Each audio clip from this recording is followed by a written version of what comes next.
মানুষগুলো কেন বলেন শুভ সকাল? যে বলেন তার অবস্থা অনেক ভালো।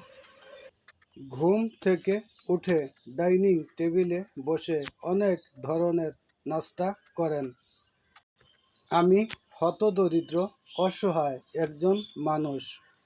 সকালে নাস্তা খাওয়ার ব্যবস্থা আমার নাই। কেমন করে হবে আমার জন্য শুভ সকাল?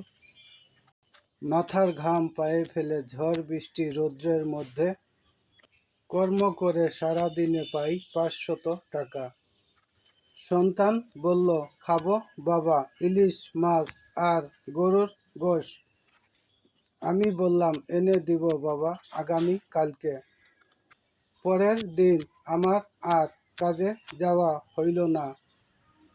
পরের দিন বলতে মানুষের কোনো আশা নাই।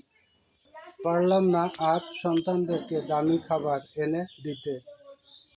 আমাদের গরিব পরিবারের জন্য কালবৈশাখী রাত, আর ধনীদের জন্য শুভ রাত।